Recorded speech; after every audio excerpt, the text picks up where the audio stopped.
Hello, welcome back. I am the Watcher, and today I'm dressed like a beatnik. There's not really a joke behind it, it's just really cold here. Anyways, I got a great book for you today. Oh crap, what's this called? Xfaction with Alpha Team, or as I call them, Team Canada. Love Alpha Team. I actually have an Alpha Flight comic I'd like to do as well. It's not really that good. I need to get more of them. I actually got this copy for free, and when I opened it up, I was really surprised what I've seen inside.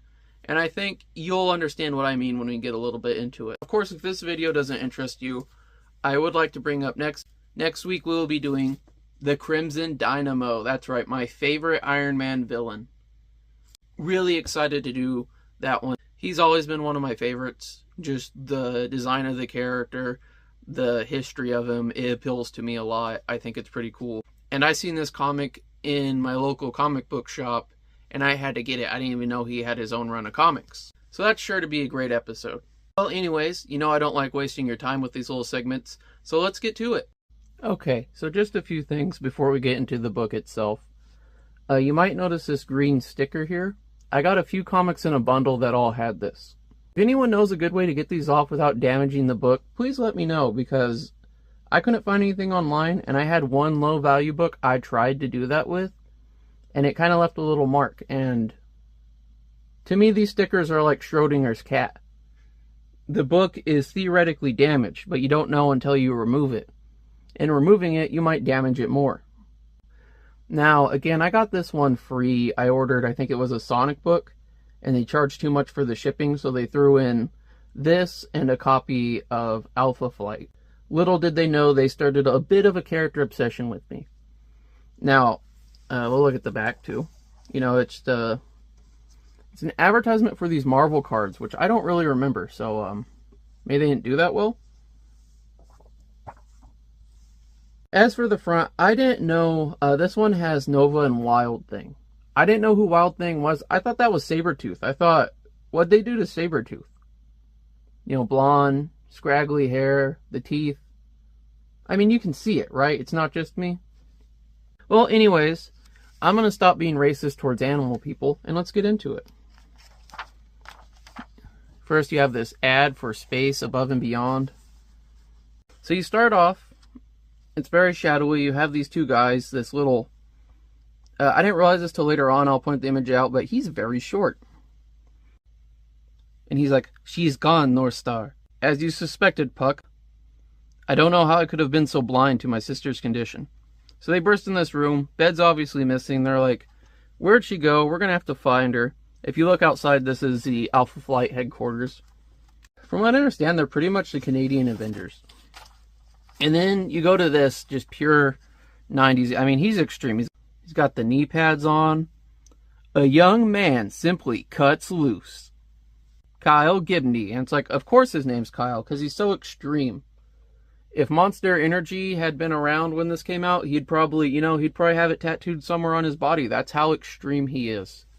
Because he's a wild thing. So he's riding, and then he's like, huh? Fakoosh! Just this zoom goes by, and it throws him off his bike. But he lands like a ninja. Like Crouching Tiger, Hidden freaking Dragon. And then Nova comes out. "You should have not left me, my love. It wasn't very nice." And he's like, "Aurora? What are you talking about? What are you doing here?" Oh, you know, I should mention there's a part of him saying, "It's no Canadian Rockies, but it'll do," when he's riding his dirt bike. That's kind of thing. Like, he went somewhere that was similar to where he was happy. Wait, what? She's attacking him because she's in love with him? And I thought maybe there's some bring. No, she's literally just having a fit. She's just pissed off that he left her, and she's just going out, which I love. Because you see these super powerful beings. People who are usually elevated up above us and above our desires, our wishes, and it's very human. You know, it's like that's what a lot of people would do if they had the power. They wouldn't just sit there and be brokenhearted. They're gonna go confront them. So it skips around. And when I first saw this, I'm like, why does this chick look fuzzy? It's a hologram. It's actually a really good way to draw a hologram. I have no idea how they made it look fuzzier than everything else, but they did it. So pretty much she's going to talk to this guy. And this is like his recording, his hologram recording. She just burst in anyways. He's like, yes, Val, is anything wrong? And she's like, who or what was that? Looks like someone's... Mystique here. Looks like someone's turning to their holograms to keep them warm at night. A bit like Plankton with his meatloaf. So they're giving this guy crap. And then you have this full-page spread for fruit roll-ups, which... You know, you're going to see what I mean about the ads. I often, you'll hear me say, I love ads in old comic books. But there's a point where it gets a little too intrusive, where it muddles up the story, and you'll see what I mean in a minute. So it skips to this dude being an edgelord. He looks a little bit like Project X Wolverine, but he doesn't have plugs. He just has a microphone and a lot of body hair. And he's just like, you know, he's just being edgy. He's looking for Havoc from Xfactor for some reason. And he's trying to figure out, how am I going to nail him without everyone else in the group getting me? And this doesn't pay off in this episode. So then you go back to War, and she's like, "Foo!" She's like just straight up trying to murder the hell out of Kyle. And I mean, you know, right now you might be thinking, why did he leave her, other than her being freaking trying to murder him? But that's the thing. Kyle's a Chad, because her mental health had nothing to do with why he left her. Although, he could have handled it a bit better. So she's like, she's got him down. She's like, I've changed, Kyle. If you'd stayed around, stayed with me, you would have found out how much. But you had to leave. Leave me behind when I needed you the most. But now, you'll never leave me again. And then, boom, she gets a back shot. And she falls down, and her brother Nova's there, and he's like, I'm sorry, Jin. I had to stop you. And his little manlet friend here, who you can now tell is pretty short, he's like, don't blame yourself, kid. She'll thank you when she's better. I imagine him as being French-Canadian, by the way, so yeah, terrible fake accent for you. I'm not French. So as this is all happening, then the Xfactors show up, and they have one of those cool superhero moments where they all pose, and the other guys all pose, and they look at each other, because it's a crossover, and they don't want to outshine each other, and they threaten they might fight, but they don't. It names everyone except for Black Hole. That's not his name. I don't know what his name is. It doesn't mention it in this comic, as far as I can tell. Oh, here's how you see how short that guy is. So they're pretty much, he's like, let me take my sister back. And they're like, no, we should go back to the base and talk about this. Then Wildchild, he's sticking up for her, and he's like, yeah, she tries to kill me sometimes. It's fine. It's just her mood swings. And then Northstar gets pissed. He's like, enough, Wildchild. My sister's condition is not for public airing. Apparently, he feels a little embarrassed, or like her condition is shameful or something to hide. And then the little manlet, he's starting to be like, this is starting to get embarrassing. Jean-Paul, we are the intruders here. We owe them some sort of explanation. Look at the damage she's caused. That's not a concern here, Puck.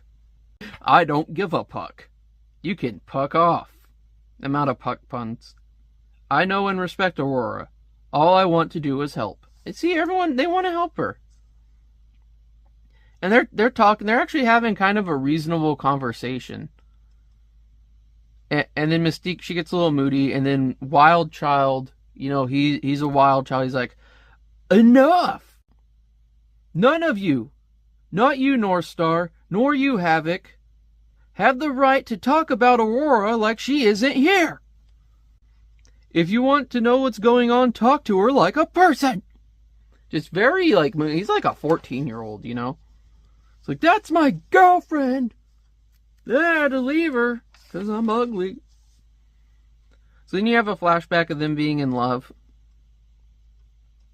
And he's talking to her, and it looks like he's getting through to her, but then he said, he blows it. He says, I'm sorry. I'm sorry if I hurt you. Sorry. She just look, I mean, I love the shading. I love how it's just blue, like, She's glowing. Like, I'm terrified of her right now. You're sorry? You thought so little of me? Of the love I had for you? Of our relationship? And all you can say is sorry? You made me feel ugly. As if I did something wrong. I thought it was because of how I get my bouts with schizophrenia. My erratic mood swings. So, see, that's the thing. He didn't explain himself when he left to her. Not even like a Dear John letter. So she blamed herself. She was down on herself, and of course she got angry. She blew up. I think we've all been there after a breakup. Whether it's your fault or not, it's a bit like when someone dies. You blame yourself. You try to look for, what did I do to make it better? It's just the conclusion she came to is, I'm going to go murder him. And in this next little side panel here, which I love how they sneak this in, with like North Star there. Like, look at the shading just to make them look all separate. Purple, dark blue, light blue. Like, this is beautiful. This is what I need to imitate more in my own art. And when I was sitting in my room thinking about you, I made a promise, Kyle. If I can't have you, no one will. I think this is the last time someone was so emotional about a Kyle. So then it's back to this guy, and he's just driving. He's like, I'm so cool. I am the Lord of the Edge. And then you get this ad for Mile High Comics. They got a bunch of back orders, which I would have loved this when I was a kid. But this is where you see what I mean earlier about the ads getting intrusive. Because next page, another ad. Here's this guy. They could have had these side by side, you know. I get, from what I understand, when this came out, comic books were trying to survive, and getting more ad revenue was part of it. You say comics are dead, but there's so many online web comics. I mean, you see a million of them where it's like, I call them lazy relationship comics. They're all kind of the same. They have like a very simplistic, usually chibi art style, and it'll be things like, this is me and my husband. I have hairy legs. His face is hairy. He loves me and my fupa. We fart under the blanket together. It's just stupid stuff like that. Like, yes, this is stuff that every couple does. And I'm not saying that's not good for a relatable comic, but it seems like there was a big phase where everyone made a comic like that. All at once. So she's about to kill Kyle. She's just holding him, like shaking, just like irradiating energy, like cussing him out. Okay, so she makes like a portal. She's like safe space. She protects them all. And I don't know what this guy does other than lead. He never really seems to do anything. And then she tells her pretty much she wants the shield dropped. And she's kind of being a bitch. But from what I understand, she's always a bitch. She's like, just drop it. I'm not going to kill anyone unless I have to. And her plan I'm going to tell you now, a little spoiler, it has nothing to do with killing anyone. She's just like being edgy and problematic to be edgy and problematic. Like, when you're trying to get your teammates to try, why would you say that? I wouldn't let the woman out of the shield. Oh yeah, you're going to go kill someone, that's going to help. But no, what she does is she's talking about Kyle's old face if it was programmed into, so, you know, it's called her morph inhibitor. So I guess she has something that helps her morph. So anyway, so she turns into old Kyle. And she starts sweet talking Nova like, oh babe, it's me. That guy, like, he's just an imposter. He's so ugly. Like, screw him, babe. Blah. It's like totally me. Blah. And she's like, oh, babe. And then the real wild child, in case you can't tell by now, he's very touchy. Especially about his looks. And he's like, no. Doing the anime thing where you see like the hand go down. And then he's like, I'm going to be dramatic. Cool. He's like, Mystique, don't do this to her. She's confused enough as it is.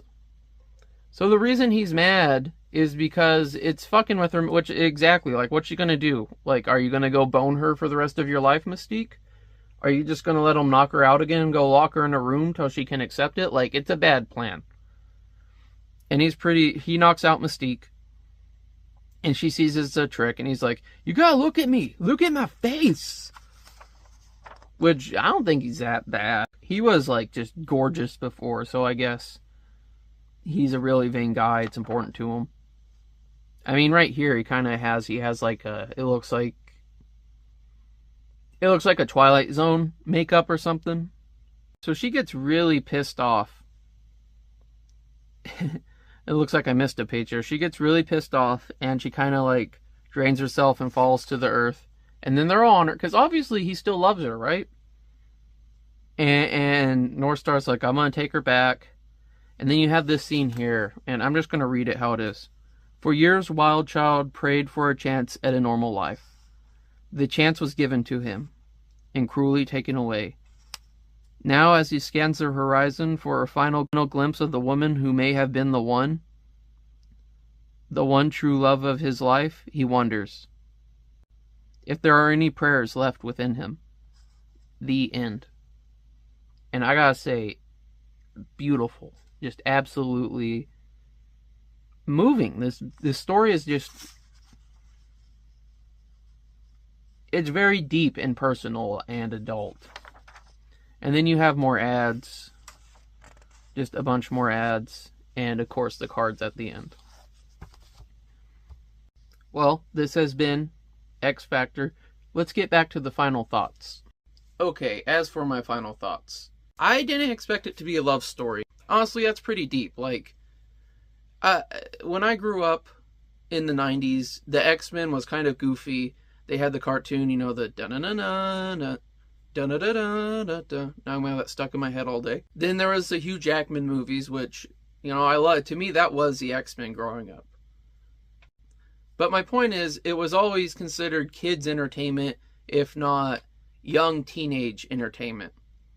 So to open this book and immediately be dealing with the nuances of a relationship that ended because of one man's personal issues with his own condition, how he didn't think how it would affect his partner, and then his partner's mental health issues on top of it. I mean, I'm sure many of you can find similar examples in your own lives and relate to these characters.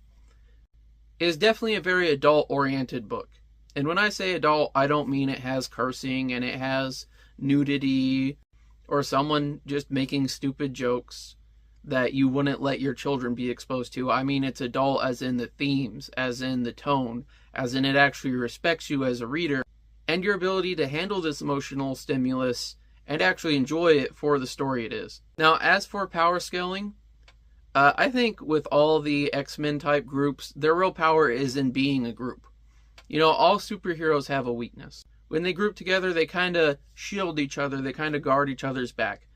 That's why I think either the X-Factor or even Alpha Flight as a group could take on Captain Planet. Now, individually, the only people in here that really stood out to me, just from this comic alone, because North Star and his sister Nova, and I'm pretty sure they could go toe-to-toe with Captain Planet, if not being a bit greater.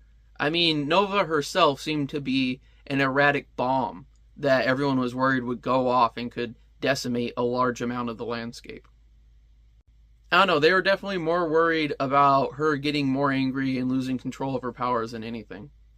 It really made me love just this overall story, and I want more of it. I want to know what happens with Wild Thing's deformity, what happens with his disease. Does he ever be able to get back with Nova? Do they ever get past their problems? How does Nova's mental health struggles work out? How does it affect Alpha Flight? Anyways, this has been a really fun video. I really love this comic. Just like you, when you clicked on this video, when I originally opened this, I didn't expect this to be a Valentine's episode. I don't think all love stories have to end well. Or at least with a kiss and the people back together. That's what made it real. At least for me. Anyways, I hope to see you here again next week. Once again, I'll be doing Crimson Dynamo. Till next time, stay safe. And remember, if you have that special someone you're waiting to tell your feelings to, now might be the time. Why waste it? Well, anyways, good night and God bless.